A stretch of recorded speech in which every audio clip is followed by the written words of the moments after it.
Hello my friends and welcome back to my channel, Mrs. B, Faith, Fitness and Fun. It's been a long time, but finally here I am again, and I'm Mrs. B, and today I'm going to be bringing you a challenging message. And if you would open your Bible, you should read Matthew chapter 23 verses 1 to 36. I'm not going to read it all out, but I'm going to speak about it. The title in my Bible, which is an ESV, says 7 woes to the scribes and Pharisees. Now, when we think about the scribes and Pharisees, we are saying, oh, these baddies, and rightfully so. But it's easy to read this text and just think, oh, yeah, they were pretty bad. But what if there is stuff in this text that applies to us? I've given this text my own title, and I call it the 12 marks of a hypocrite. And this is just to make it more applicable, so that we don't just read it and think, oh, these Pharisees. So I have the 12 marks of a Pharisee. And the first one, the main one, is in verse 3, where it says, "For they preach but do not practice." So the first mark is, you don't walk the talk. Faith without works is, as we all know, is dead. The second mark is in verse 5. They do all their deeds to be seen by others. So if we want, if we just talk without living it, if we want the attention, if we wanted to show off and to shine, then we got our priorities wrong. Point 3, in verse 6, love the place of honor and the best seats in the synagogues. So where are areas where we seek to be honored and praised, where we want this attention, where we want this VIP status?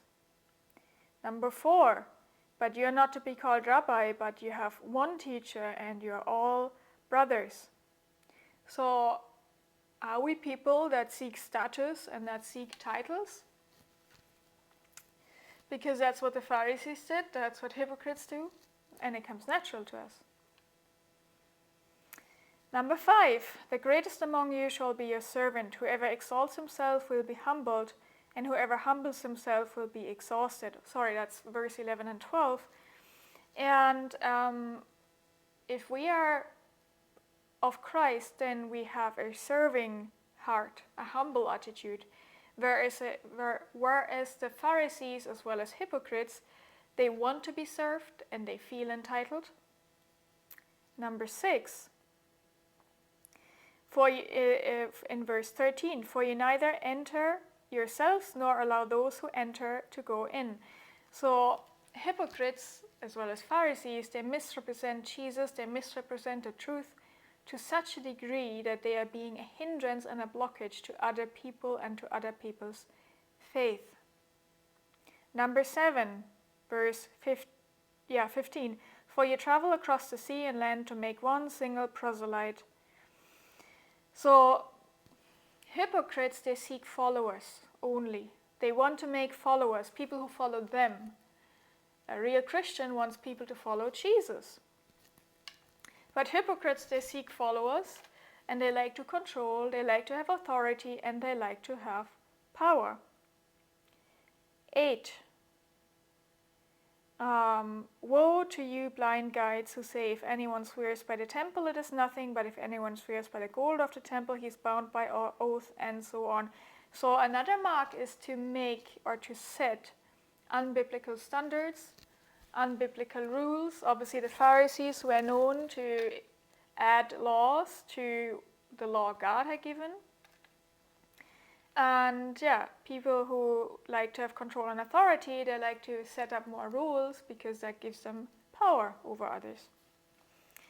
Number 9, you tithe, in verse 23, for you tithe mint and dill and cumin and have neglected the weightier matters of the law, justice, mercy, and faithfulness.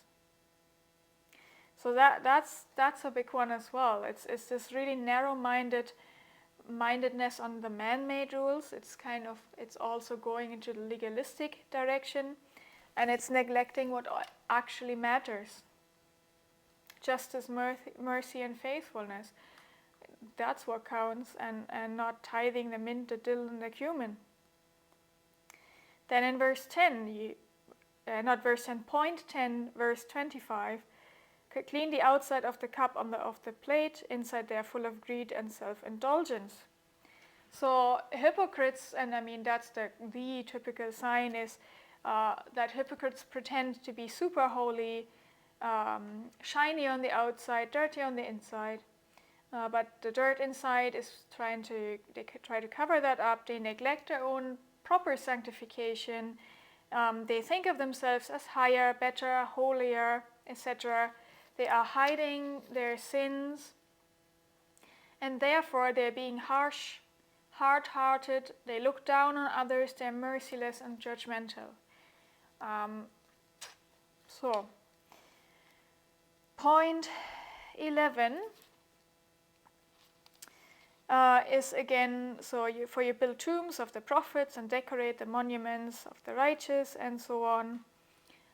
Is again, that was verse 29. So again, we have big talk, no actions, talking about all the stuff you want to do, but you never do.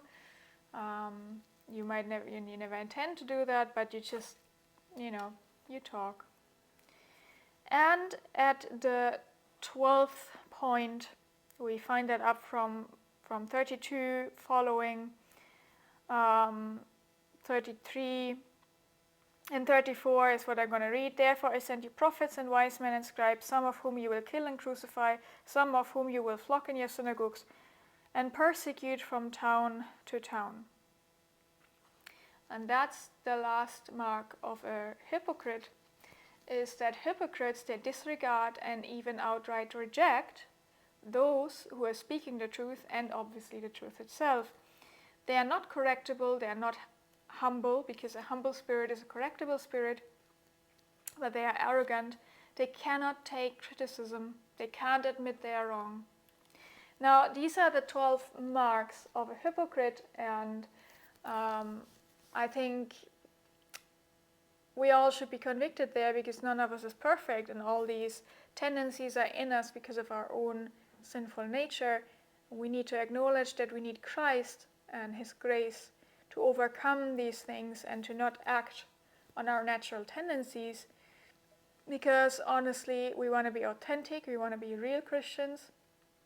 The last thing we want is to be polished on the outside and dead on the inside.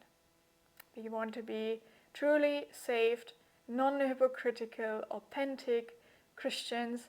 And I hope that as much as this might have convicted you, that it also encouraged you to live an authentic Christian life. Until we see each other again, take care. Bye-bye.